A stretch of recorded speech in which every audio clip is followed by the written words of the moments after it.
जगत सारा क्षणिक है और आत्मा एक नित्य है। आत्मा का अनुभव बस एकमात्र नित्य है।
चैतन्य स्वभावी भगवान आत्मा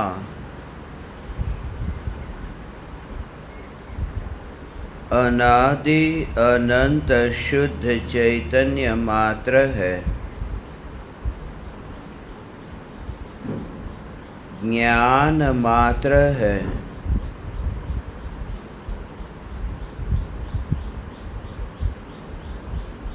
मैं शुद्ध चैतन्य मात्र,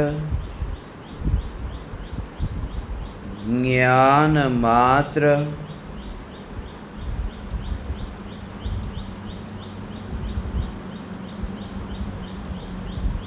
भगवान आत्मा हूँ।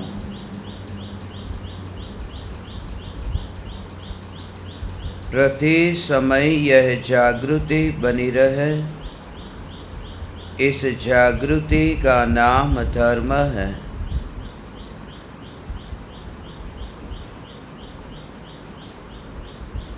देह की प्रत्येक क्रिया के काल में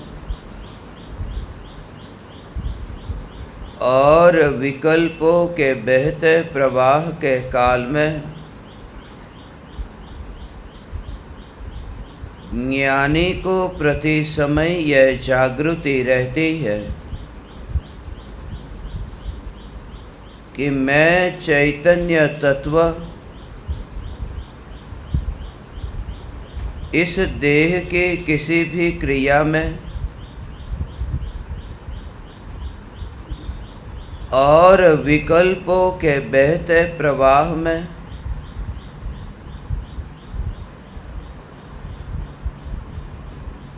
कहीं भी मिला नहीं हूँ। ऐसा शुद्ध चैतन्य तत्व मैं हूँ।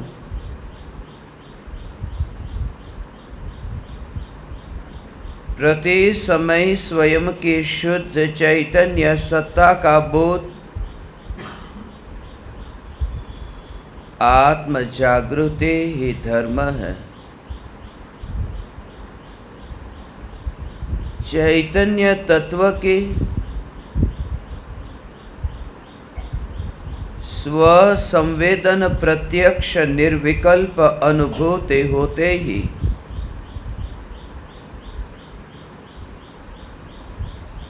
देह होने पर भी देहातीत दशा प्रकट होती है। इतना ही नहीं, विकल्प होने पर भी विकल्पातीत दशा प्रकट होती है।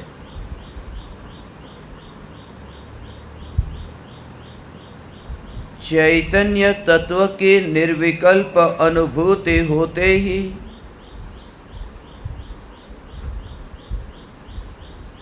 आत्मा में अतीन्द्रिय आनंद का सागर उछलता है। फिर भी ज्ञानी की दृष्टि उस अतीन्द्रिय आनंद के सागर की ओर भी नहीं जाती और दृष्टि चैतन्य तत्व पर ही टिकी रहती है। यह चैतन्य तत्व ही मैं हूँ। अतीन्द्रिय आनंद के उछलते सागर पर दृष्टि जाए तो दृष्टि मिथ्या हो जाए।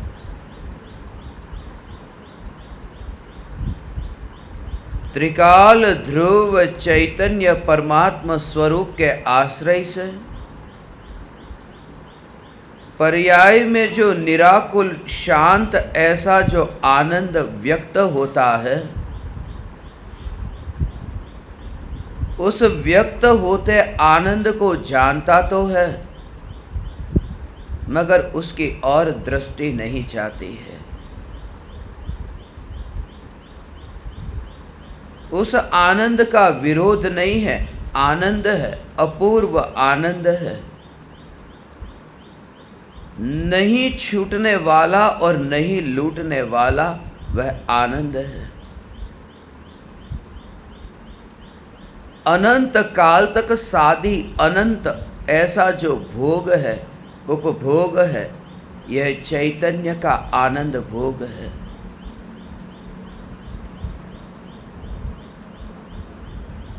ऐसी जिन्हें निर्विकल्प अनुभूति प्रकट हुई है, ऐसे ज्ञानी धर्मात्मा को बाह्य में जो इंद्रियों के विषय को भोगने के भाव आते हैं,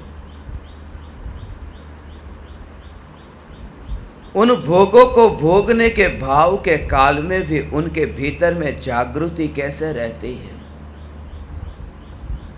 आत्म जागृति सहित ये विकल्प की उत्पत्ति के काल में न्यारे पने की अनुभूति कैसे होती है। विकल्प से नहीं, यथार्थ प्रतीति से, बुद्धि से सोच सोच करके इंद्रिय विषय के भोग का स्वीकार नहीं होता, जैसे मूढ़मति मिथ्या दृष्टि करता है। मूढ़मति मिथ्या दृष्टि की यह वृत्ति है। वृत्ति भी इतनी मलिन है और मोह भी इतना मलिन है। इसलिए तो मिथ्या दृष्टि को भोगों के काल में जब ये विचार करता है, ये निश्चयाभासी क्यों कहा, इसका कारण यही है। आचार्य कुंदकुंद देव जो वन विहारी संत थे, जिन्होंने आत्म जागृति का उपदेश दिया मगर तुम जैसे मूढ़मतियों को एकांतवादी होने के लिए नहीं दिया। उन्होंने चैतन्य परमात्मा स्वरूप तो बताया था मगर विकल्पों से भेद विज्ञान करके भोगों में रचने पचने के लिए नहीं कहा था। उन्होंने ये कहा था कि ज्ञानी के भोग निर्जरा के हेतु है, मगर तू ज्ञानी अब कहां हुआ। तो पाप के कीचड़ में फंसा है और विकल्प से सोचता है कि पाप मैं नहीं हूं। उसमें तन्मयता है, उसमें सुख बुद्धि है, उसमें निश्चयाभास होता है और स्वरूप को पाने से वंचित रहता है। इसलिए आज अब तुम इस रहस्य को भी सुनो। बहुत तुमने सुन लिया कि भगवान आत्मा अकर्ता है, अभोक्ता है, मगर तेरा निश्चयाभास कैसे पुष्ट हुआ उसे तू समझ।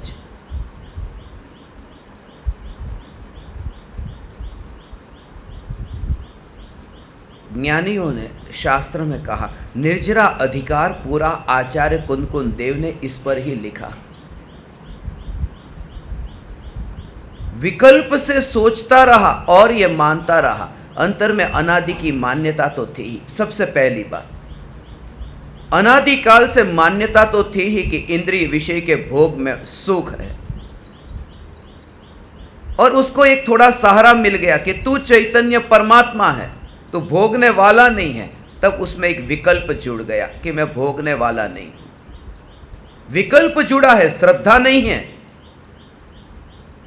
तब फिर स्वच्छंदी होकर के प्रवर्तन करने लगा।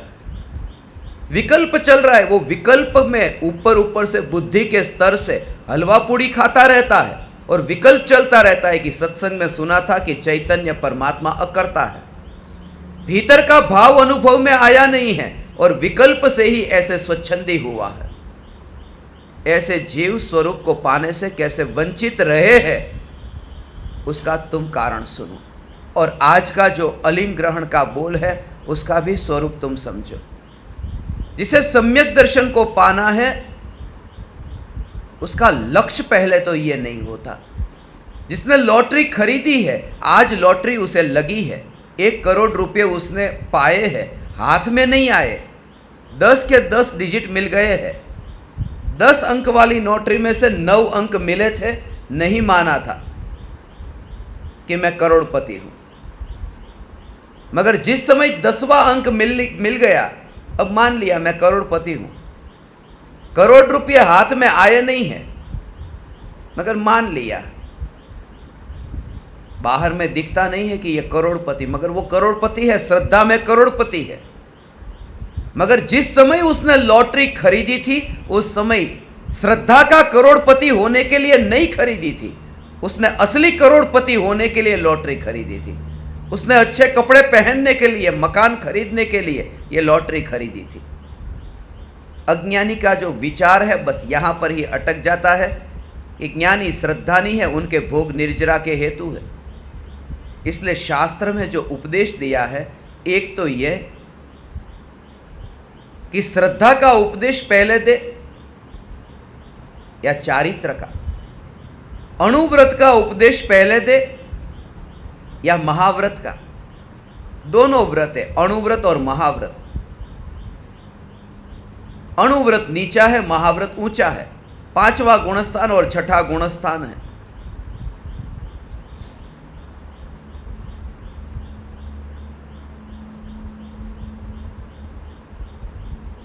और ऐसी स्थिति में आचार्य देव ये लिखते हैं, अमृतचंद्र आचार्य ये लिखते हैं, रत्नकर्ण श्रावकाचार पुरुषार्थ सिद्धि उपाय, कि सबसे पहले किसी जीव को उपदेश दे तो अणुव्रत का उपदेश दे या महाव्रत का। तो पहले ये कहा कि महाव्रत का उपदेश देना, और फिर ये कहा कि यदि ये तुझसे न हो सके तो ये दूसरा अणुव्रत है। नीचे गिरने के लिए, स्वच्छंदी होने के लिए नहीं कहा, जो तुम्हें अब तक बहुत मीठा लगा है और अनुभूति से वंचित रहे हो, और जीवन चलता ही रहा है और भीतर में भेद ज्ञान की धारा का कुछ भी पता नहीं है। जिस समय सम्यक दर्शन होता है, सम्यक दर्शन की प्राप्ति के दौरान सम्यक दृष्टि जीव ज्ञानी धर्मात्मा को इंद्रियों के भोग जो है वो निर्जरा के हेतु कहे। पूरा निर्जरा अधिकार का सार यदि एक वाक्य में यदि कोई कहे तो यही है, ज्ञानी के भोग निर्जरा के हेतु है। उसका मूल कारण भोग नहीं है, उसका मूल कारण ये श्रद्धा है कि ये भोग से कब निकलूं, ये भोग से कब छूटूं। अंतर की भावना है जो परम कृपालु देव की थी। अपूर्व अवसर ऐसा कब आएगा।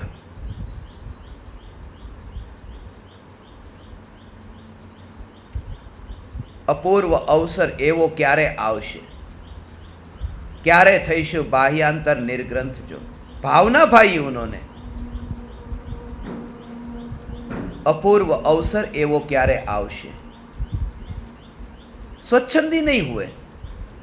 पूरा समय सार तुम पढ़ो, कहीं पर भी तुम्हें एक वाक्य भी ऐसा नहीं दिखाई देगा स्वच्छंदी होने का। मगर जैसा मैंने आपको कहा कि तुम्हें जो चाहिए था वो तुम्हें मिल गया। तुम्हें हलवा पूड़ी खाना था, कह दिया कि आत्मा खाता नहीं है, जानता है। अंतर में धारा चालू नहीं हुई और जानता है, जानता है, ये बुद्धि से चल रहा है इसलिए माफ नहीं है। श्रद्धा में होता तो माफ है, बुद्धि में चल रहा है इसलिए माफ नहीं है। और भ्रम ये हो जाता है खास करके कि मैं हलवा पूड़ी खा करके भी धर्म के मार्ग पर हूं। क्योंकि मैंने तो जान लिया है कि आत्मा है वो देह की क्रिया का कर्ता नहीं है। जाना है, माना कहाँ है?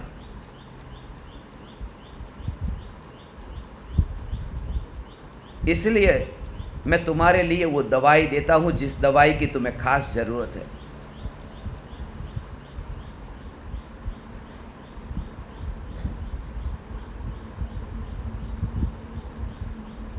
मैं जानबूझ करके ऐसी दवाई देता हूं कि जैसे ही मुझे लगे कि अब तुम्हारे में निश्चयाभास बढ़ रहा है, तब मैं तुम्हें व्यवहार का बोध देता हूं, क्योंकि वरना लगाम ही नहीं रहेगी। आत्मा खाता भी नहीं है, पीता भी नहीं है, आत्मा कुछ भी नहीं करता है, तो आत्मा सुनता भी नहीं है, तू सुनने क्यों बैठा? सुनने वाला तो देह है और तू देह नहीं है, तुझे सुनने की जरूरत क्या है? आत्मा तो पढ़ता ही नहीं है, पढ़ता तो आंखों का काम है, शरीर पढ़ता है, आत्मा तो पढ़ता ही नहीं, तू पढ़ने भी क्यों बैठा? और उस समय याद नहीं आता जब पेट में जलन होती है, जब किसी का धन तूने छीन लिया तो आत्मा अकर्ता दिखा, और अपना धन कहीं जाता हुआ देखा तो देखा कि पुरुषार्थ तो करना चाहिए ना। ये स्वच्छंदता से अपने हिसाब से सिद्धांत को घटित किया। इसीलिए मेडिकल स्टोर से सीधी दवाई नहीं मिल जाती, प्रिस्क्रिप्शन चाहिए, वरना जो दवाई औषधि बीमारी को दूर करने का कारण हो सकती थी, वही तुम्हारी मृत्यु का कारण भी बन सकती है यदि गलत तरीके से लिया तो। वरना वैद्य की जरूरत क्या है? इतने मेडिकल स्टोर है, कोई भी दवाई मांग लो और लेकर के खा लो। इसलिए शास्त्र में यह लिखा है, निश्चय नहीं की वाणी सुनकर के जो निश्चयाभासी हो जाए उनको व्यवहार की औषधि देनी पड़ती है। जिनको गर्म बुखार आ गया है उसे ठंडी औषधि देनी पड़ती है, जिसे ठंडा बुखार आया है उसे गर्म औषधि देनी पड़ती है।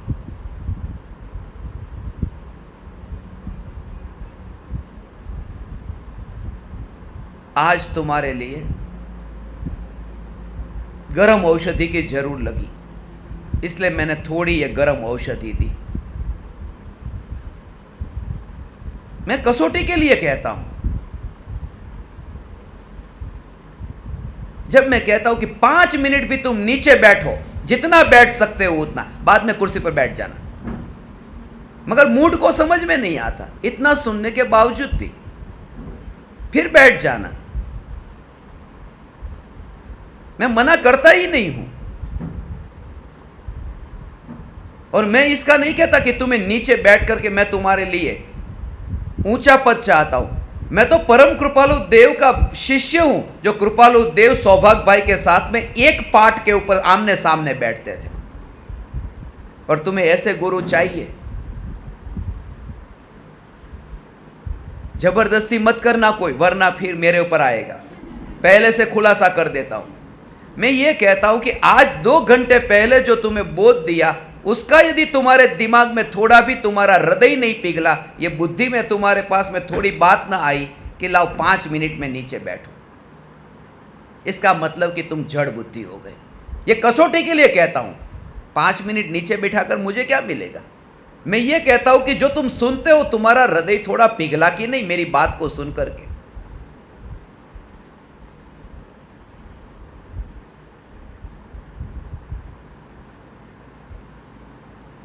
स्वच्छंदी होने वाला पा नहीं सकता, नहीं पा सकता, और ऐसी स्वच्छंदता का पोषण किया है।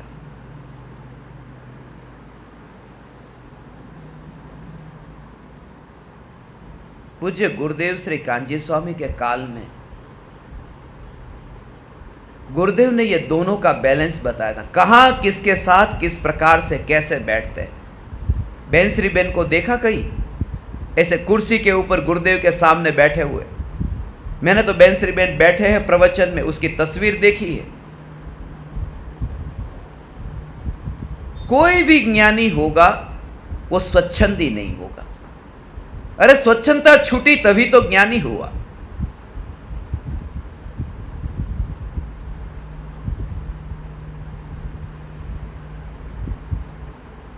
शरीर की स्थिति ऐसी है, क्या करें। मुंबई की ट्रेन में, लोकल ट्रेन में चक्कर काटने में तकलीफ नहीं होती, पसीने से लथपथ, हाथ हिलने की भी जगह नहीं।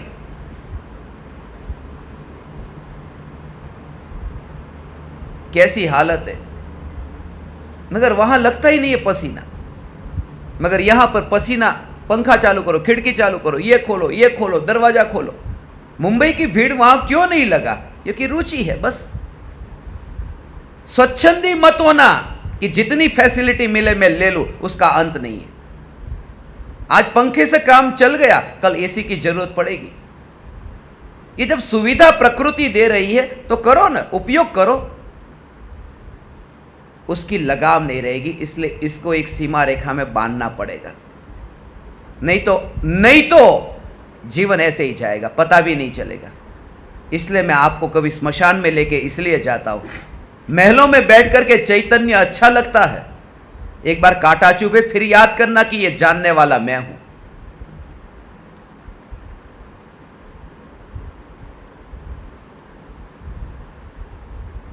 अब जिन जिन को जैसे बैठना बैठ सकते हैं। अब आगे बैठ सकते हैं। ये तो खाली बस एक कसौटी थी। मैं ऐसे ही कहता हूं, बैठ जाइए, बैठ जाइए, आराम से बैठिए। जिनको जैसे बैठना है बैठिए, कोई बात नहीं। शरीर को देखो, आप बैठ करके पैर में गड़बड़ हो जाए और ध्यान उधर जाए और जो कहा वो सुनाई न दे, तो उसका मतलब क्या है? इसलिए आराम से बैठ जाइए। तो फिर ये उठ बैठ क्यों कराते हो?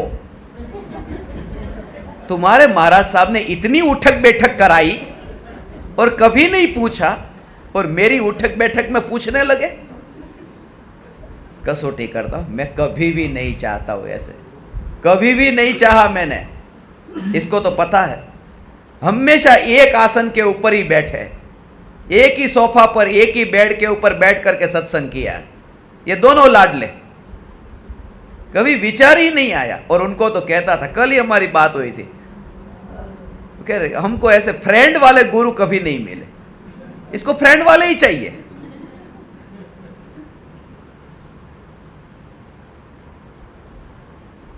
सौभाग्य भाई के लिए मित्र समान कहा है ना कृपालु देव ने।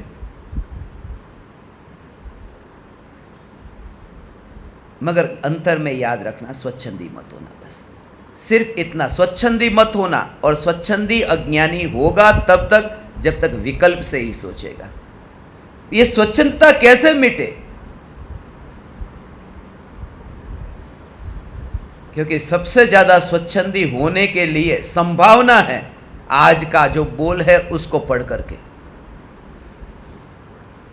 सबसे ज्यादा संभावना 20 बोल में कोई जीव सबसे ज्यादा स्वच्छंदी हो जाए आज का। इसलिए आज मुझे ये दवाई देने की जरूरत थी।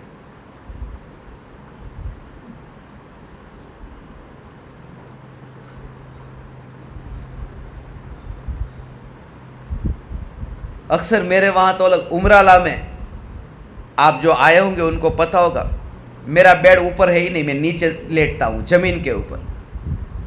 मेरी प्रतिज्ञा है जमीन के ऊपर लेटने की। यहाँ तो लेटना था मगर लेटने नहीं दिया, सांप आ जाएगा, बिच्छू आ जाएगा, ये पलंग तो चाहिए। उमराला में मैं नीचे जमीन पर लेटता हूँ। अब जो भी आते हैं वो सब दादा दादी की उम्र के, तो वो सब चेयर के ऊपर बैठते हैं। तो उनको संकोच होता है कि आप नीचे बैठे और हम सब इधर सेटिंग करके कुर्सी के ऊपर। आज तक मैंने किसी को मना नहीं किया। शरीर की स्थिति ऐसी है, ठीक है, स्वच्छंदी नहीं होना, बस स्वच्छंदी नहीं होना। पैर में गड़बड़ है, पैर रखना पड़ता है। मैंने अभी रखा है ऐसे।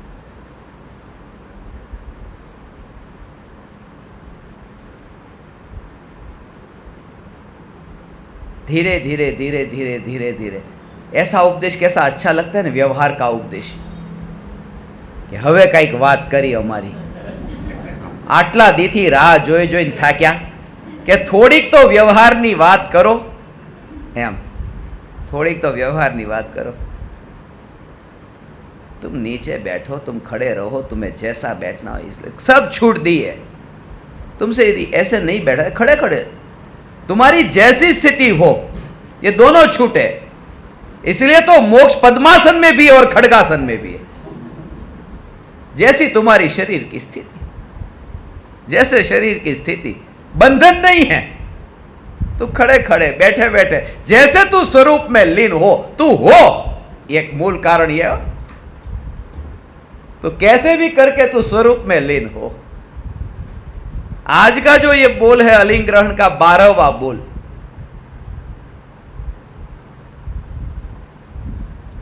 जिसे लिंगों के द्वारा अर्थात इंद्रियों के द्वारा ग्रहण अर्थात विषयों का उपभोग नहीं है, सो अलिंग ग्रहण है।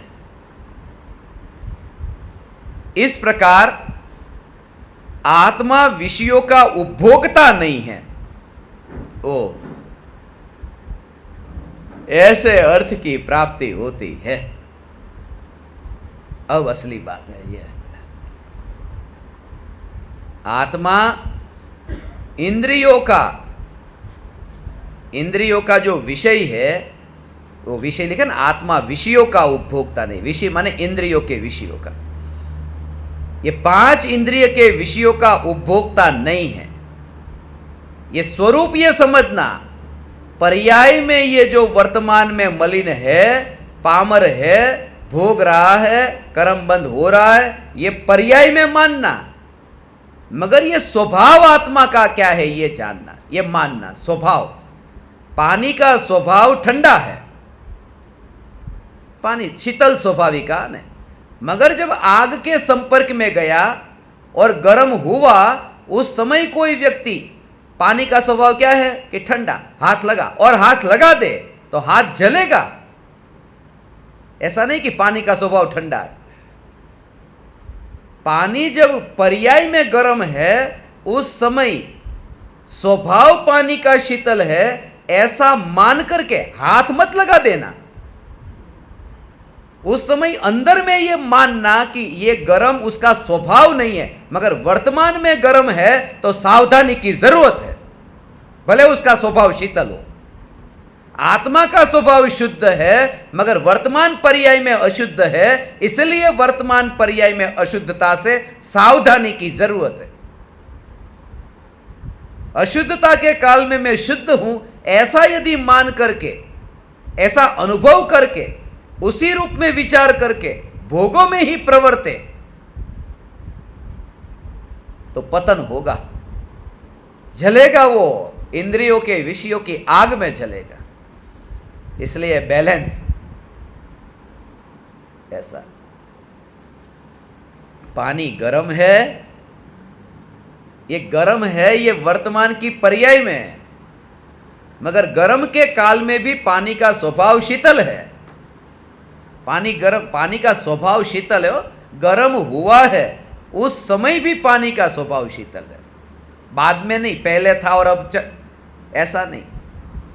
तो ये गर्म हुआ क्यों? यदि स्वभाव शीतल है तो गर्म क्यों हुआ?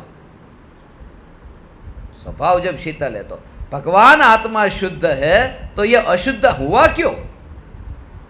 उसका राज समझो, बहुत सीक्रेट है, बहुत गहरा भाव है कि पानी का स्वभाव शीतल है, मगर पानी का स्वभाव गर्म होने का भी है, अपने आप नहीं। आग के संपर्क में जाए तो गर्म हो, ऐसा पानी का स्वभाव है। पानी का स्वभाव शीतल है, मगर अग्नि के संपर्क में जाने पर गर्म हो, ऐसा भी पानी का स्वभाव है। बिना स्वभाव का गर्म नहीं हो गया। आत्मा का स्वभाव शुद्ध है, मगर पर के निमित्त में तन्मयी होगा तो अशुद्ध होगा, ऐसा भी आत्मा का स्वभाव है। इसको वैभाविक गुण कहते हैं कि आत्मा में वैभाविक गुण है, ये स्वभाव है आत्मा का। ऐसा सारे जगत में स्वभाव के विपरीत कुछ होता ही नहीं है, स्वभाव है, स्वभाव है। जो स्वभाव है, ये पानी शीतल है, शीतलता के लिए उसे किसी की जरूरत नहीं है, मगर उष्णता के लिए उसे अग्नि की जरूरत है। आत्मा को चैतन्य स्वरूप होने के लिए किसी की जरूरत नहीं है, जानने के लिए किसी की जरूरत नहीं है। टेबल नहीं है, कुर्सी नहीं है, नहीं है तो नहीं है, जरूरत नहीं है, तो ये सब नहीं होंगे तो क्या करेगा? अपने को जानेगा, माने अपना स्वभाव मरेगा नहीं, टिकेगा ना। मगर राग द्वेष के लिए टेबल चाहिए, कुर्सी चाहिए, ऐसा नहीं कि ये सब नहीं होंगे तो अपने पर राग द्वेष करेगा। अपने पर तो राग द्वेष होते ही नहीं है, अपनी ओर देखे तो वितरागता होती है। ये सिद्धांत है। ये पर की ओर देखना अनिवार्य है राग द्वेष के लिए। अपनी ओर देखे तो राग द्वेष नहीं होता। पर नहीं है तो जानने का कार्य अटकता नहीं है, अपने को जानेगा। मगर पर नहीं है तो राग द्वेष अटक जाते हैं, क्योंकि अपने पर राग द्वेष नहीं हो सकते, वह तो वितरागता होती है। इसलिए यह कहा कि जिस भाव के लिए पराये की अनिवार्यता है, जिस भाव के लिए पराया अनिवार्य है, वह भाव भी परभाव है, स्वभाव नहीं है।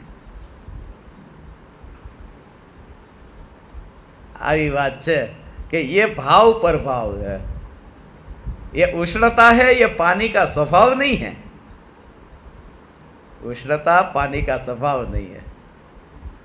ओहो, ऐसे गरम गरम पानी इसका स्वभाव।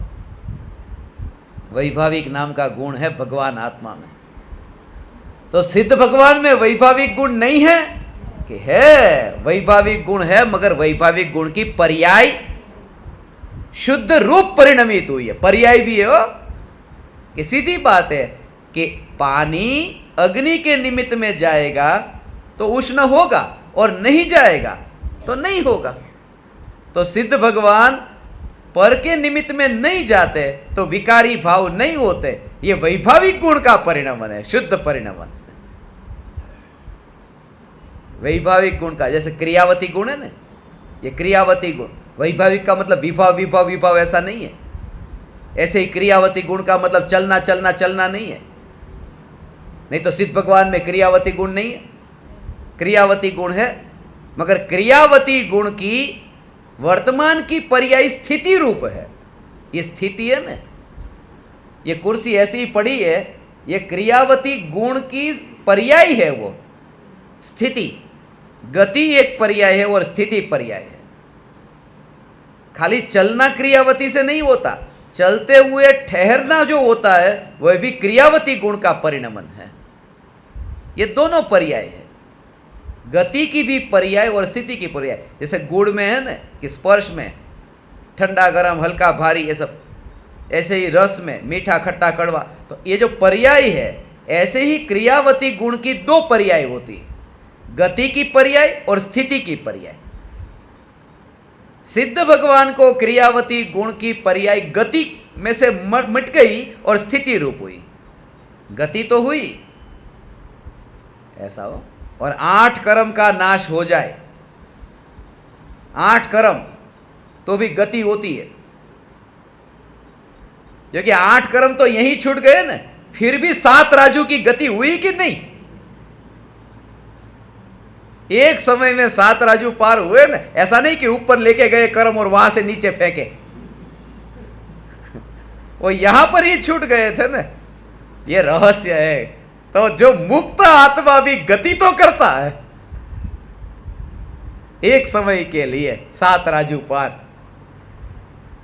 આવી દ્રષ્ટિથી આજ સુધી વિચાર નથી કર્યો। આ બધો વિચાર કેટલોય કર્યો છે, કેવી રીતે આમ ને તેમ ને, કેમ બેસવું, કેમ બોલવું, કેમ ચાલવું, કેમ ખાવું, કેમ પીવું, હું ખાऊं હું पीऊं, બધું આ બધું તમને નથી ખબર? सब पता है आपको। क्या नहीं पता? मेरे से ज्यादा आपको पता है।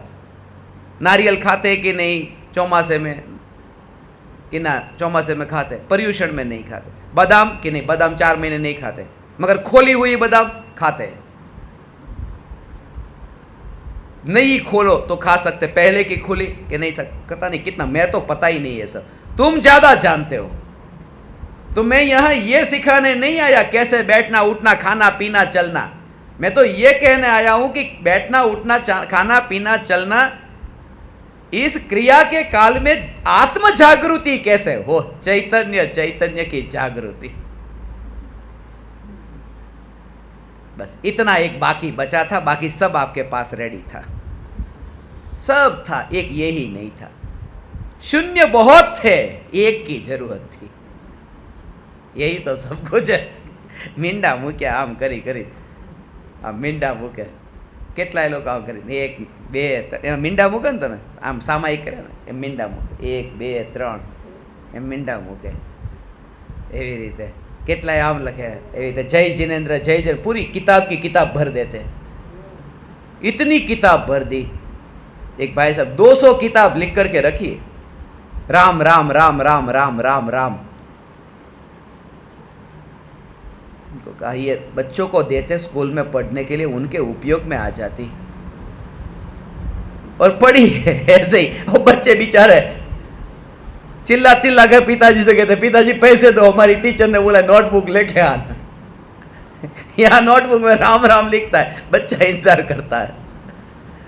ये सब किया, राम राम राम राम ये करते गए। अगर राम का अर्थ ही नहीं पता, राम का भाव क्या है, राम राम राम याद आते ही दशरथ पुत्र राम याद आए, आत्म राम याद नहीं है। ये जितना भी राम राम बोलते हैं ना एक दूसरे से, राम राम राम राम, ये आत्मा के लिए है, ये दशरथ पुत्र राम के लिए नहीं, सीता के पति को राम उनके लिए नहीं बोलते, क्योंकि ये राम शब्द तो दशरथ के पहले से था, इसलिए तो दशरथ ने अपने बेटे का नाम राम रखा। पहले से ही चल रहा था राम, तो नहीं तो राम रखते क्यों? कोई सपने में तो आया नहीं होगा कि राम, ये राम माने आत्म राम, ऐसा है। इसमें समझना इंद्रियों के विषयों को एक एक क्रिया के काल में, कि भगवान आत्मा जो विभाव रूप परिणमित हुआ है, ये विभाव रूप परिणमित होने में भी वो स्वभाव है, उसका स्वभाव गया नहीं। पानी जब अग्नि के निमित्त में गर्म हुआ है, उस समय उसका स्वभाव तो शीतल है, स्वभाव शीतल हो, क्योंकि उसको समझना बहुत सूक्ष्म भाव है कि पानी को अभी आग के ऊपर रखा, अभी पानी गर्म हुआ, अब 4 बजे से लेकर के 4:05 तक वहाँ पर गर्म है, अब उसको वहाँ पर हटा दिया और पानी ठंडा हो गया।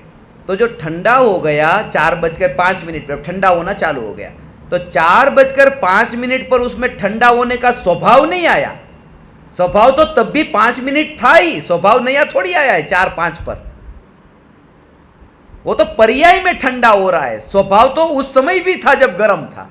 ऐसे ही विभाव के काल में भी चैतन्य की जो शुद्धता है वो तो टिकी है, गई नहीं है ऐसा। इसलिए 4:04 पे उतार देते तब ठंडा हो जाता, क्योंकि स्वभाव तो तब भी था ठंडा होने का, ऐसा ये स्वरूप। और एक बात ये, हे भव्य जन, पानी को गर्म रखने के लिए करना क्या पड़ता? आग के ऊपर रखना है। और हमेशा गर्म रखना हो तो ये हमेशा आग के ऊपर रखना पड़ेगा। हमेशा आग के ऊपर रखोगे तो पानी नहीं रहेगा। इसका मतलब ये कि किसी भी वस्तु को हमेशा के लिए विभाव में नहीं रखा जा सकता। तेरा मोक्ष पक्का है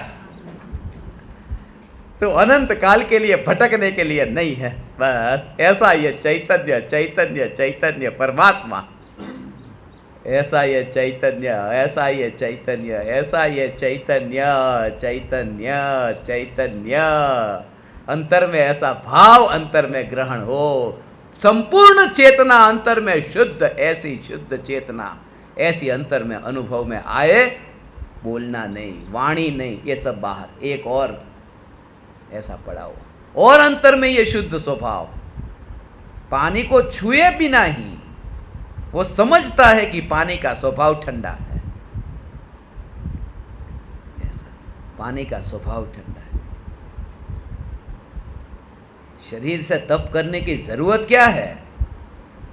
शरीर की जरूरत क्या? आत्मा से तप करो ना। अरे जब अंतर में वितराग परिणति होती है तो बाहर में तप होते ही है, होते ही है। ये तो माध्यम है। ये 28 मूलगुण का पालन करने का, तप करने का, ये माध्यम तो कहा ना, जिसके शरीर में शक्ति नहीं वो मुनि नहीं हो। कृपालु देव नहीं हुए, शरीर में शक्ति वो भी अनिवार्य है। ऐसा नहीं हो कि आज दीक्षा ले ली और छोड़ देंगे। कल कह रहा था ना कोई दीक्षा छोड़ने वाला, किसी पहले ली दीक्षा और महाराज साहब ने कहा था ले ले आज, और तेरे को छोड़नी है तब छोड़ सकता है, इसलिए ले ली फिर और छोड़ भी दी। कोई भी गुरु शिष्य को दीक्षा देता है पहले ये छूट देके नहीं कि अब तू अनंत काल के लिए अब सिद्धों के साथ विराजमान होगा, अब कोई परिवार नहीं। विकल्प या तो ये कि 1 महीने का ट्रायल है, फ्री ट्रायल, उसके बाद में प्रो वर्जन चालू होगा। Adobe Premiere pro.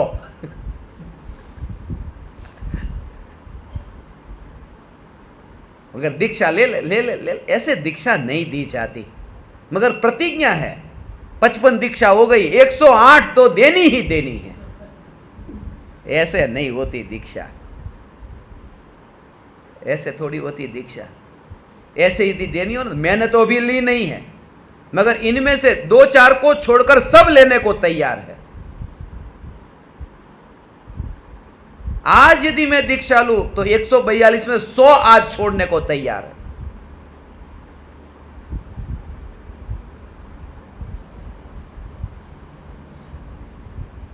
ऐसा, मगर मैं नहीं कहता मेरी गाड़ी में बैठो, ड्राइवर खुद पी करके बैठा हो, उसकी गाड़ी में बैठो तो हालत क्या होगी। इसलिए यह न कहूंगा, जब तक ये चारित्र मोह का नशा नहीं छूटता तब तक दूसरे को कैसे कहूं कि मेरी गाड़ी में बैठ। पहले प्रामाणिकता तो आ जाए। सम्यक दर्शन का मतलब प्रामाणिक, जैसा हूं ऐसा हूं, ऐसा हूं ऐसा हूं। दंभ नहीं करूंगा उस पद के साथ में, मैं नहीं करूंगा ऐसा, माया नहीं करूंगा। संख्या नहीं बढ़ानी, 1 2 3 4 ऐसे करके 100 अभी नहीं हुए, 100 करना है।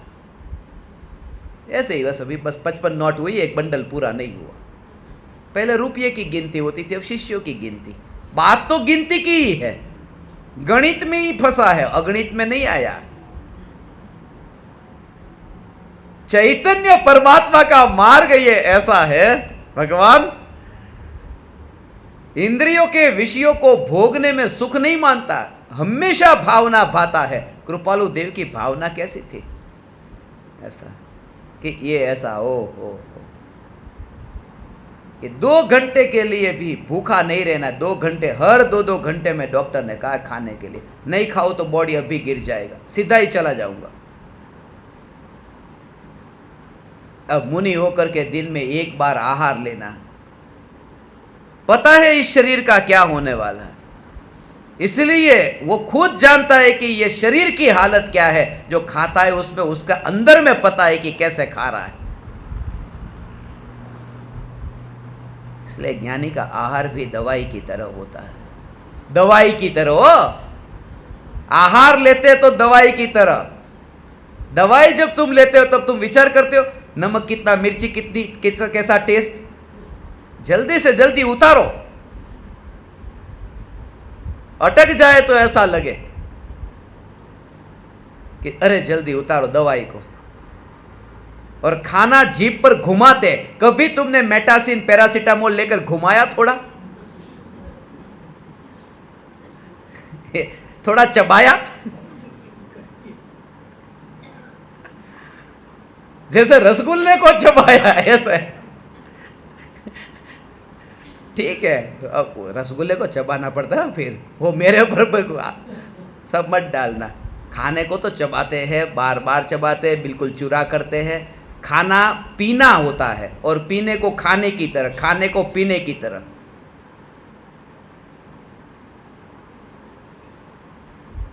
ईट योर ड्रिंक और ड्रिंक योर फूड, ऐसा कि आपका जो प्रवाही होता है ना, उसको चबाते चबाते खाओ,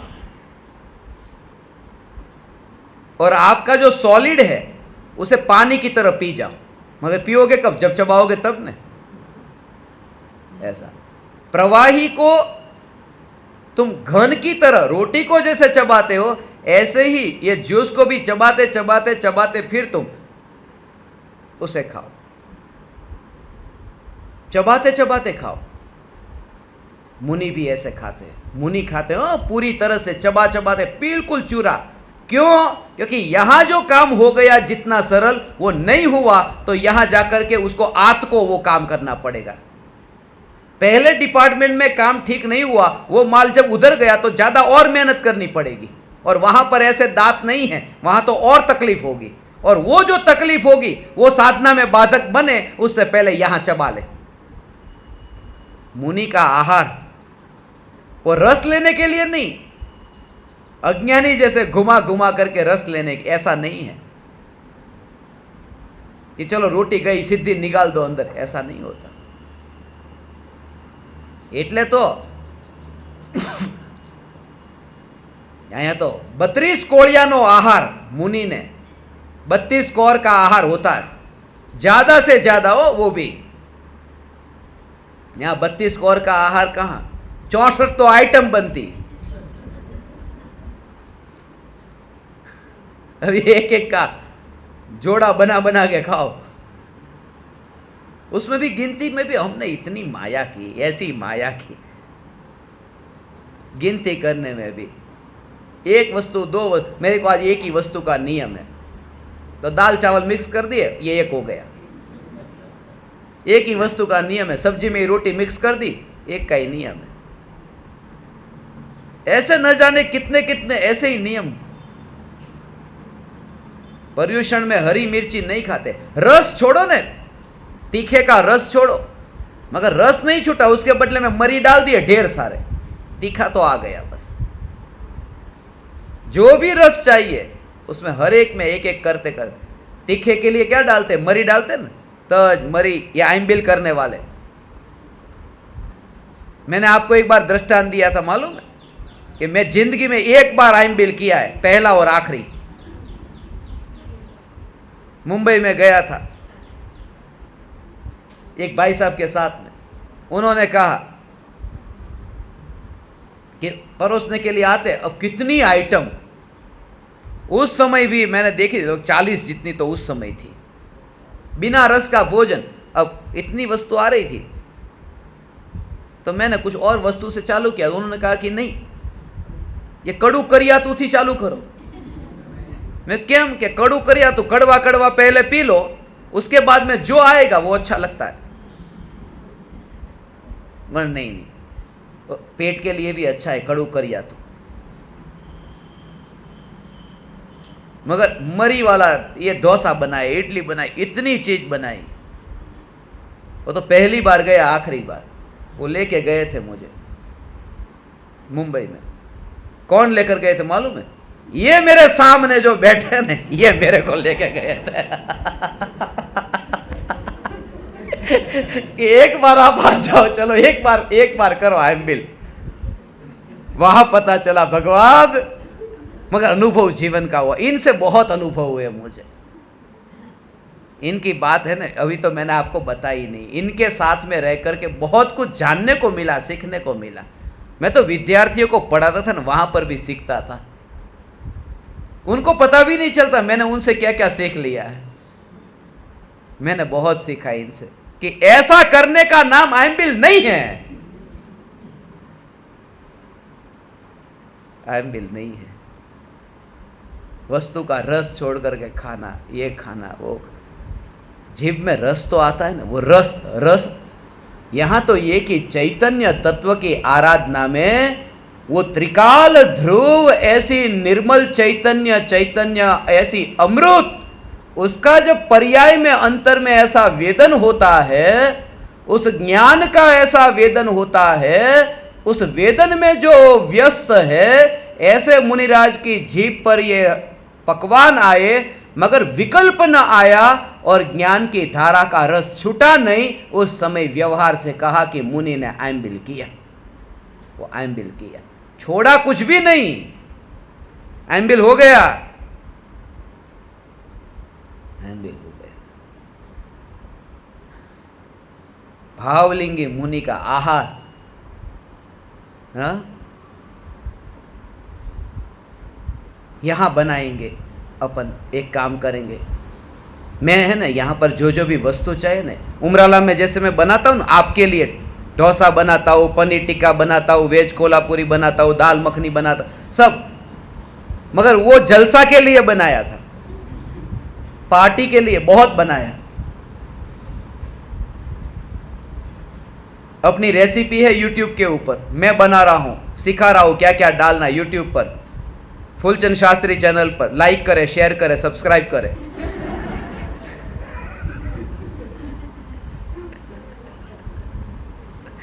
मगर वहां भावलिंगी मुनि के लिए आहार कैसा होता है,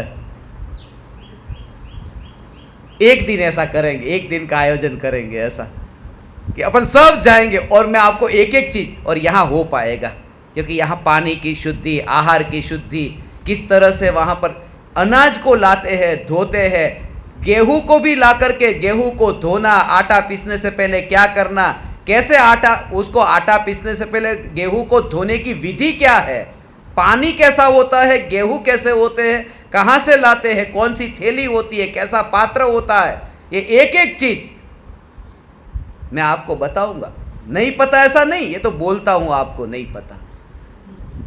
भावलिंगी मुनि का ये आहार कैसा, कैसे बैठ करके, खड़े खड़े, कहाँ बनाना, वहाँ प्रकाश आता है या नहीं आता है, पंखा चल रहा है, खिड़की बड़ी है तो कितनी बड़ी है, सूर्य का प्रकाश वहाँ पहुँचता है कि नहीं पहुँचता, कितने बजे खाना पकना शुरू किया है, कितना टाइम खाना पकने में लगा है, और पकने के बाद में परोसेंगे उसमें कितना गैप है, ये सब भावलिंगी मुनि के आहार का पूरी प्रक्रिया है उसकी।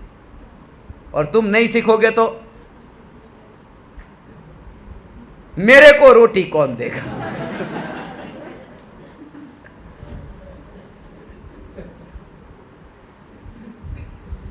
ऐसा मान करके कोई उपदेश दे, पता नहीं, मगर कभी हम, क्योंकि आप नहीं जानोगे तो मुझे खाना आहार कौन देगा, इसलिए नहीं सिखा रहा हूं, क्योंकि मुझे श्रद्धा है कि जब मैं साधु होऊंगा तो तुम भी होगे ना, पक्का पता है। ये तो जगत के जीव को ये जानना जरूरी है। ये जो शिकायत करते आजकल के साधु ऐसे खाने में कैसा कैसा खाते, अरे साधु तो गृहस्थ के वहां जो बनता है वो खाते ना, तूने कैसा बनाया, एक बार साधु के जैसा आहार बनाया? वो तो स्पेशली उनके लिए बना हुआ आहार नहीं लेते,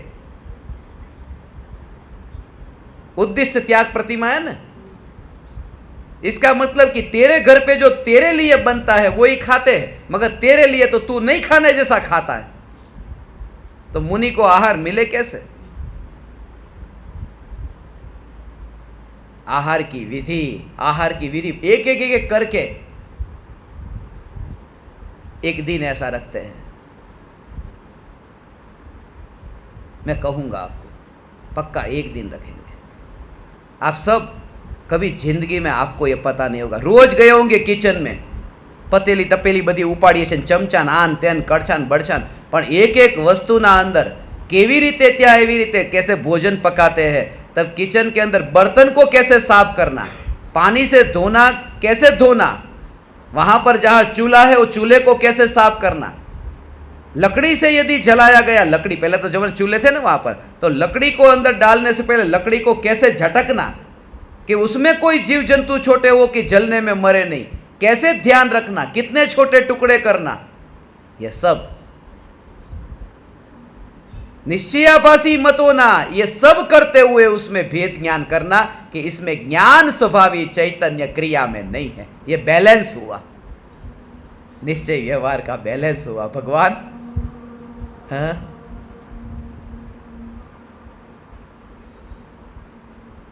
होगा, ऐसा होगा, अद्भुत होगा। ये तो वन है, ये वन, यहाँ सब जीव जंतु है ना, ये जंगल में है, आपको पता नहीं है, ये जंगल है। अभी मैं आ रहा था ना, मैंने वहाँ बोर्ड पढ़ा, आ जंगलનો વિસ્તાર હોવાથી, यहाँ લખ્યું છે, अब जंगल विस्तार છે, जंगल में जाना कहाँ, जंगल में आ गए। जंगल में शिविर रखनी थी, लिखा है जंगल पूरा, देखो ना, इधर भी खेत उधर भी खेत, चारों ओर, इसके जैसा माहौल मिलेगा कहाँ? मुंबई में जाओ तो इधर कोई, थोड़ा जोर से बोलो तो ये वाला आएगा, उधर वाला आएगा। ए भाई थोड़ा धीरे से बोलो।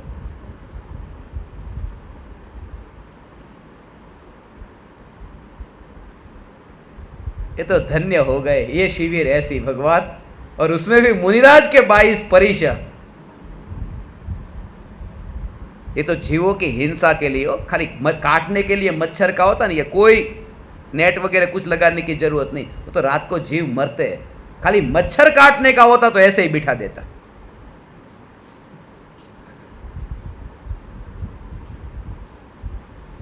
ऐसा ये स्वरूप है भगवान। ये सुनो आचार्य देव ये क्या कहते हैं कि निश्चयावासी नहीं होना, मगर स्वरूप यही है। जिसे लिंगों के द्वारा, इंद्रियों के द्वारा ग्रहण अर्थात विषयों का उपभोग नहीं है। 5 इंद्रियों का उपभोग, वैसे भोग उपभोग का भेद नहीं किया। जिसे एक बार भोग सके उसे भोग कहते हैं, इसे बार बार भोगे उसे उपभोग कहते हैं। ऐसा एक बार भोगे, जैसे रसगुल्ला खा लिया बस गया, उसका आप दोबारा भोग नहीं करेंगे। मगर कुर्सी है, इस कुर्सी पर सुबह भी बैठे थे, दोपहर में भी बैठे, शाम को बैठे, ये चलता रहता है। बार बार जिसको भोगते उसको उपभोग कहते हैं। इस जगत में भोग और उपभोग दोनों है। ऐसा हमें क्या छोड़ना है, भोग या उपभोग? दो में से कुछ भी नहीं, दो में से कुछ भी नहीं छोड़ना है। ना भोग को छोड़ना है ना उपभोग को छोड़ना है। मगर ये कौन कहता है? जिसे ये त्रिकाल सत्ता दिख गई है वो ये कहता है कि ये सत्ता मैं, इसे कुछ भी नहीं छोड़ना है। और तुझे तो वो दिखती नहीं है और कहता है कुछ भी नहीं छोड़ना है। वो सत्ता जिसे दिख रही है वो ऐसा, वो दिखना तो चाहिए ना। और तुम कहते हो ऐसे ही, 1 करोड़पति है, उसे तिजोरी के अंदर 1 करोड़ रुपए दिख गए और गिलास फूटा और उसने चुपचाप बैठ कर कैसे देख लिया, ठीक है। अब वहां पर 1 गिलास तुम्हारा भी फूटा मगर तुम रोने लगे, तो समाज ने आकर कहा अरे रोते क्यों हो, ये तुम्हारे पास में बैठा है, वो चुपचाप शांति से बैठा और तुम रो रहे हो। वो रोएगा ही, क्योंकि उसने 1 करोड़ कहां देखे, इसने तो देखे हैं इसलिए स्वीकार कर लेता है। तो जिसने ध्रुव चैतन्य परमात्मा को देखा वो कहे कि आत्मा त्याग करने वाला नहीं है, वो शोभा देता है। अज्ञानी के लिए शोभा नहीं देता,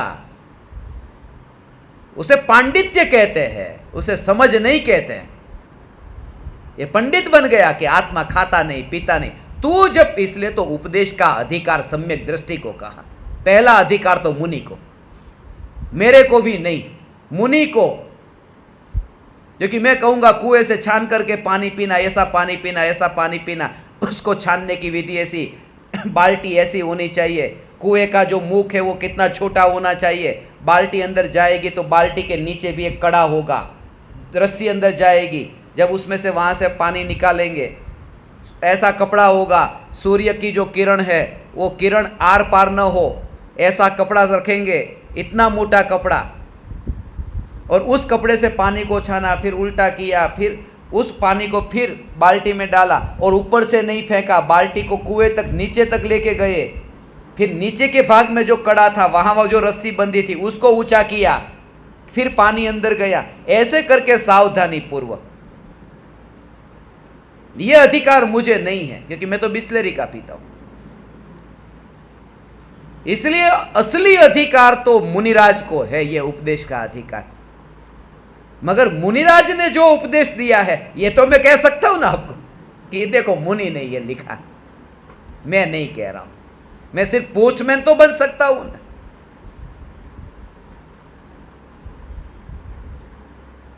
मैं पोस्टमैन हूं।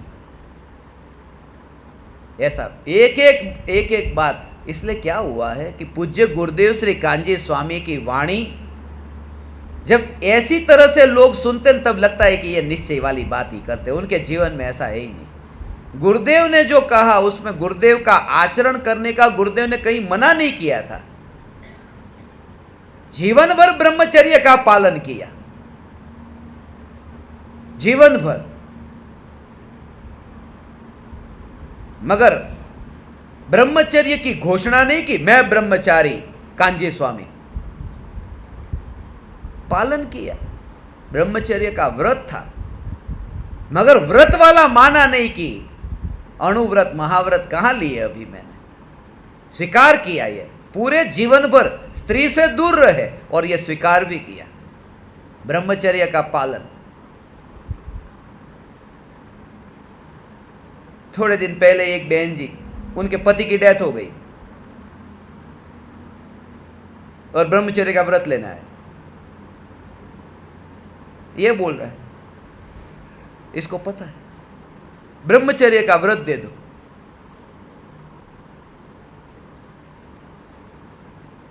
देना चाहिए या नहीं?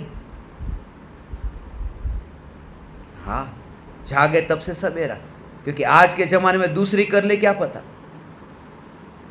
अभी तो विचार आया नहीं कि चल अब छूटती हूं।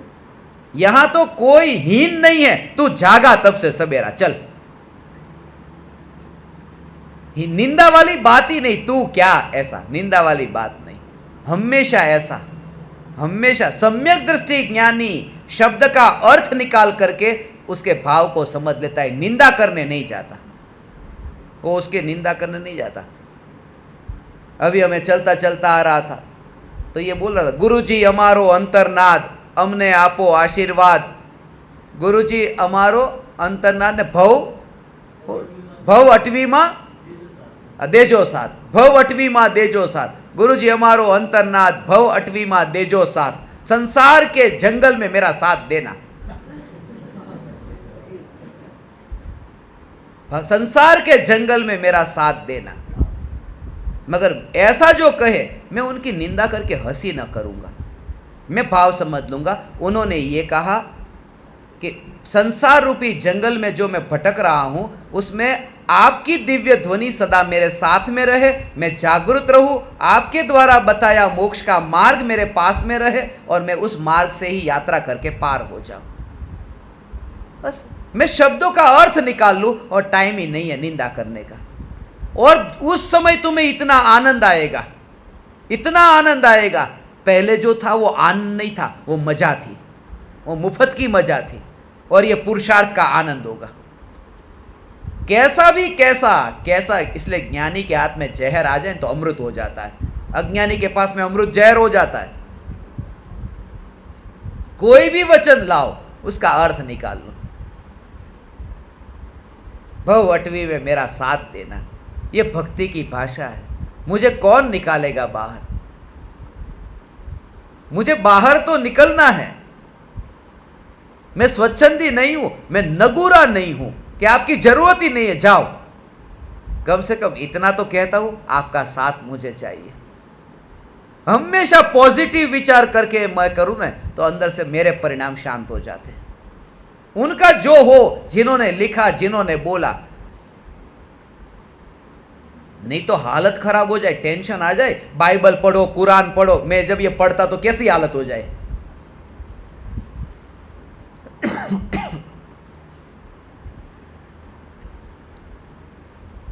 कोई कसाई को काटते हुए देखो, मारते हुए देखो, ये सब देखो, तुम्हारी हालत क्या हो जाए। और परदेश में ऐसा ही ऐसा तुम्हें खाना पीना सब रेस्टोरेंट ही सब ऐसे कैसे मिलेंगे, कतारबद्ध। ये वहां वेज का, वेजिटेरियन का नाम भी नहीं लिखा हो, सुना हो तो क्या एक एक के प्रति ये क्या, ये क्या, ये क्या? नहीं, ये उदयगत जीव के परिणाम है। ऐसे मैंने अनंत बार किया। ये चैतन्य परमात्मा की पुकार मैंने सुनी। अब ये सुनकर के मैं इन्हें पापी न देखूं। भगवान ये भी परमात्मा है, कर्म के उदय के पड़ोस में रहने वाला चैतन्य, ऐसा दिख। उससे उनका जो हुआ सो हुआ, मेरे अंतर में शांति रही। और ये मार्ग ऐसा है, पराये में कुछ करने जाए, ये मार्ग ऐसा नहीं, अपने में ऐसा है। कोई भी वचन हो, कोई भी वचन हो, कैसी भी निरूपणा हो, इसलिए तो मैं कहता हूं कोई भी निरूपणा वाला लेके आओ ने, गीता लेके आओ, कुरान लेके आओ, लाओ ने, मैं आपको बता दूंगा कि इसके अंदर हमें ये भाव ले लेना, उसको छोड़ देना, मगर वो दृष्टि तो चाहिए ना, समझ नहीं, सत्य असत्य जान लेना कि ऐसा है कि आप मानो कि वध करने के लिए बोला है कि वध करने का नाम धर्म नहीं है, मगर ये वध करते हैं, यहां धर्म बताया है, तो क्या करूं कि मैंने भी राग के भाव से निज आत्मा का वध किया है और धर्म माना है, इसमें फर्क क्या है? फर्क है उसने बकरे को चढ़ाया और मैंने नारियल को चढ़ाया, कितना बड़ा फर्क है, नारियल को चढ़ाना, बकरे को चढ़ाना। नारियल को चढ़ाने वाला पुण्य बांध करके स्वर्ग में जाता है, बकरे को चढ़ाने वाला पाप करके नरक में जाता है, मगर ये चढ़ाने से धर्म होता है, ये मानने वाले दोनों निगोद में जाते हैं, ये दोनों निगोद में जाते हैं, बकरा वाला भी निगोद में वाया नरक, और ये नारियल वाला भी निगोद में वाया स्वर्ग। ये वाया विरमगाम का फर्क है। बीच में जो आता है ना उसको विरमगाम, विरमगाम का है वीजी, वीजी एक गति से दूसरी गति बीच में, उसको विग्रह गति कहते हैं, वीजी, वीजी माने विरमगाम, विग्रह गति। मुझे हमेशा विरमगाम में विग्रह गति याद आती, एक भव को छोड़ के दूसरे भव में जाता है, बीच में जो रहता है उसको विग्रह गति कहते हैं, वीजी वाया विरमगाम। ऐसा है भगवान। यहां जो ये कहा कि भगवान आत्मा इंद्रियों का उपभोग नहीं करता है, ये बात है ना, मैं इसलिए कही आज की बात, स्वच्छंदी न होने के लिए, उपभोग नहीं करता है, ये दृष्टि में आता है, क्योंकि जो ज्ञान का कार्य है वो भोगने का नहीं है, जानने का है, इस अपेक्षा से कहा। भगवान आत्मा जब जीभ पर रसगुल्ला आया है, तो जो ज्ञान है, जो जानने का परिणमन जो हो रहा है, उस ज्ञान ने उस रसगुल्ले को लिया नहीं अपने अंदर, इस अपेक्षा से भगवान आत्मा उपभोग नहीं करता है। उपभोक्ता नहीं है, उपभोक्ता माने ग्राहक नहीं है, ग्राहक कहते ना, ये ग्राहक केंद्र, उपभोक्ता केंद्र, ग्राहक माने उपभोक्ता।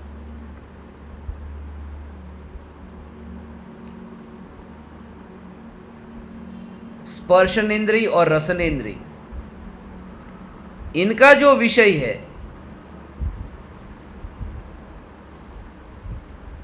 घ्राणेन्द्रिय और चक्षुरेन्द्रिय और कर्णेन्द्रिय, इसका विषय ये काम और भोग। स्पर्शनेन्द्रिय रसनेन्द्रिय को काम कहते हैं, ये कामेंद्रिय है, वस्तु को छूना पड़ता है ना, इसे ठंडा पानी गर्म पानी हाथ लगाना पड़ा, मीठा रसगुल्ला खट्टा रसगुल्ला क्या है वो जीभ पर लाना पड़ा, मगर सुगंध दुर्गंध का दूर से पता चल जाता है, दूर से पता चल जाता है। आंख से सामने रंग जो देखने के लिए आंख को उस रंग के साथ में टच करने की जरूरत नहीं पड़ती, दूर से देख लिया काला सफेद, और सुनने के लिए भी दूर से सुनाई देता, इसलिए दूर से जो हो सके उसे कहते हैं भोगेंद्रिय। घ्राणेन्द्रिय चक्षुरेन्द्रिय और कर्णेन्द्रिय ये भोगेंद्रिय, स्पर्शनेन्द्रिय और रसनेन्द्रिय ये कामेंद्रिय। जो कामेंद्रिय है वो सिंगल है, पूरी चमड़ी सिंगल वन पीस। रसनेन्द्रिय जीव सिंगल है, और भोगेंद्रिय दो दो है, नाक दो आंख दो कान दो, और उसका भी गहरा राज है कि जैसे जैसे आगे की इंद्रिय में जाए उसका विषय बढ़ता जाता है। इसलिए स्पर्शनेन्द्रिय से रसनेन्द्रिय का विषय अधिक है, रसनेन्द्रिय से घ्राणेन्द्रिय का अधिक है, ऐसे ही। और एक एक में आगे जाओ तो यहाँ तो पूरा शरीर, फिर यहाँ जीभ, और इनके बीच में देखो कितना गैप है, सिर्फ एक दीवार का, नाक के बीच में। आंख में थोड़ा और ज़्यादा गैप हो गया, कान में तो और हो गया। ये विस्तार अधिक अधिक होता है इंद्रियों का। ये शरीर की रचना भी क्या हुई है, ऐसा समझ के इस शरीर में ही अटका रहा। ऐसा अद्भुत शरीर, उपभोग भगवान आत्मा ग्राहक नहीं है, भोग उपभोग करता नहीं है। अब भावना भाते हैं, उपभोग से छूटे नहीं, अब तो भावना भाते उपभोग हो। त्रिकाली ध्रुव भगवान आत्मा, उसके आश्रय से आनंद का उपभोग हो। जिसे बार बार भोगे उसका नाम उपभोग है। भगवान आत्मा का भोग नहीं करना है, उपभोग करना है। ऐसा थोड़ी रसगुल्ला खाया और खत्म हो गया, आत्मा को भी अनुभव किया और खत्म हो गया। ये तो बार बार, और कुर्सी तो 2-4 साल के लिए, यहां तो अनंत काल के लिए भगवान आत्मा जिसका उपभोग होता है। ऐसा जीव इंद्रियों के विषयों को जब भोगता है तो गुरुदेव जो कहते थे ना, ऐसा अनंत शक्ति आनंद का घनपिंड भगवान आत्मा जब सुअर बनता है तब विष्ठा को खा के सुख मानता है। कैसा लगता है? सकल जगत ऐठवत, वो सुअर को देख करके कैसा लगता है कि जिसने भोग लिया किसी ने और छोड़ा है, उसको ये फिर से भोग रहा है। मगर जो रसगुल्ला मेरे सामने आया है, ये परमाणु भी अनंत ज्ञानियों द्वारा भोग करके छोड़े गए हैं, उसको मैं दोबारा भोग रहा हूं। ये भी तो झूठा है, सब झूठा है। सकल जगत ए ऐठवत, ऐठवत ऐठवाड़ो आखू जगत, एमा अर्धो अर्धो नहीं, विष्टा नहीं लिखा, वो सकल जगत ए ऐठवत, ये सब झूठा है। ये सारा जगत ये झूठन है, ऐठवाड़ो છે આ ऐठवाड़ो। પણ અજ્ઞાની કહે છે કે જેવું હોય એવું બધું આખી થાળી ચોખ્ખી કરીને પી જાઓ। મારી તો પ્રતિજ્ઞા છે, કાંઈ મૂકું નહીં। આખા જગતમાંથી જેટલું મળે બધું, જેટલું મળે લઈ લો, ભોગવી લો, એવી રીતે કરીને। આખું જગત એ ऐठवाड़ो છે। अनंत ज्ञानियों ने इसे भोग करके छोड़ा, इसलिए इसको जूठन कहा। नहीं, अनंत अज्ञानियों ने भोग करके छोड़ा। ज्ञानी ने भोगा नहीं, भोगने वाला अज्ञानी है, ज्ञानी थोड़ी भोग करके छोड़ते। ज्ञानी ने तो जाना है, भोगा नहीं। भोगने वाला अज्ञानी था, ज्ञानी नहीं। ज्ञानी ने भोग करके नहीं छोड़ा, नहीं तो ऐसा कहेंगे अरे ये ज्ञानी का छोड़ा हुआ है, अज्ञानी समझेगा लाओ थोड़ा प्रसाद ले लेता हूं। ज्ञानी का प्रसाद मिल गया, ज्ञानी ने जो भोगा था थाली में से थोड़ा मिल गया। इसलिए खास कहता हूं कि अज्ञानियों का भोगा हुआ है तो इस जूठन को मत खा, ऐसा ये कहा। भगवान आत्मा उपभोक्ता नहीं है।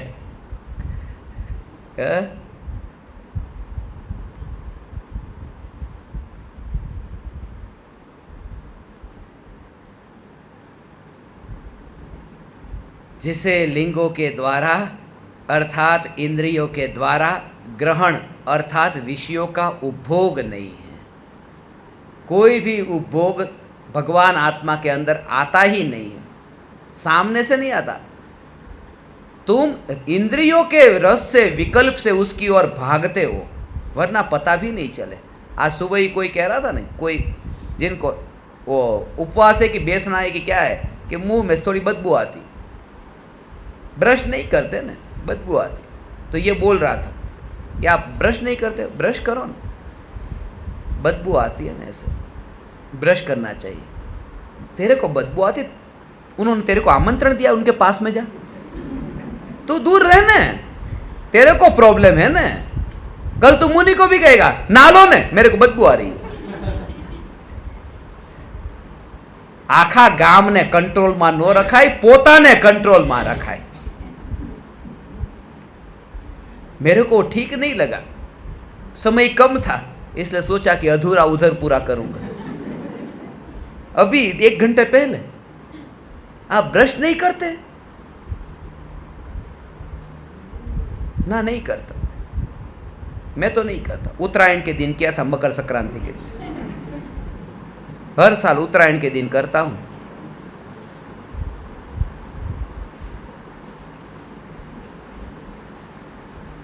मगर यहां तकलीफ नहीं होती, हमें सबसे तकलीफ नहीं होती। जहां रस है ना वहां तकलीफ नहीं होती। पराया व्यक्ति बदबू वाला ऐसा तकलीफ होती है। पत्नी कितनी भी बदबू वाली हो उसके पास में जाने में तकलीफ नहीं होती। रस है, इंद्रियों का, विषय का सुख, यह विचार ही नहीं करने देता बदबू का। वासना है ना, और बहाना निकालते हैं।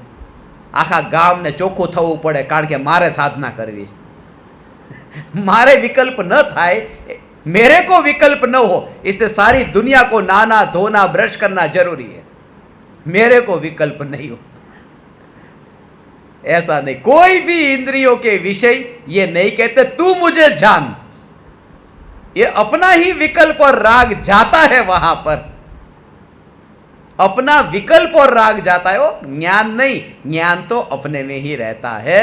ये चैतन्य परमात्मा विषयों का उपभोक्ता नहीं है, यही मैं हूं, ऐसा मैं चैतन्य चैतन्य चैतन्य। आज पर्युषण महापर्व का पहला दिन और आपका आखिरी दिन, तमारो छेल्लो ने अमारो पहलो। पण आ तमारू अमारू लाव्या क्यांथी? संवत्सरी का दिन है ना, आज अंतिम दिन है पर्युषण का भी, इस महीने का भी। और गहरे राज है आज के दिन के, बहुत आनंद आएगा। आज के दिन के गहरे राज है, ये समय है नहीं बहुत कम पड़ता है, शाम को मैं उसके बारे में चर्चा करूंगा। प्रतिक्रमण पर जो इतने अपूर्व सत्संग जो हो रहे, वो भी निकट काल में आपके पास में भेजूंगा। सुनना, एक एक सत्संग को सुनना, दूसरे को सुनाना। प्रतिक्रमण पर जो हुआ, आप समस्त परमात्माओं को मेरे हृदय के अंतःकरण से प्रणाम करता हूं, मेरे प्रणाम स्वीकार करें।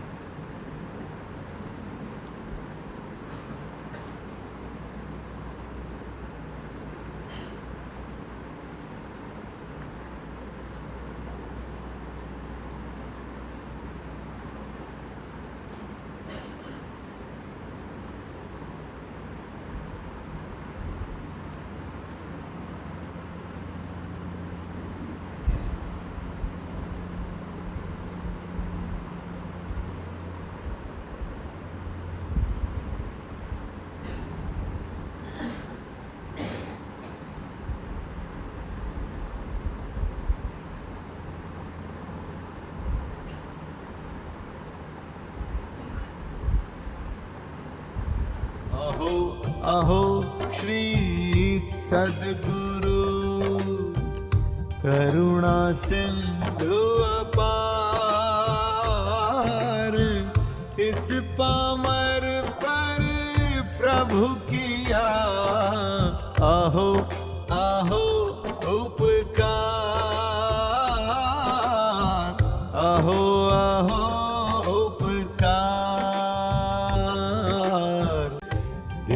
सहित जिनकी दशा वरते देहातीत,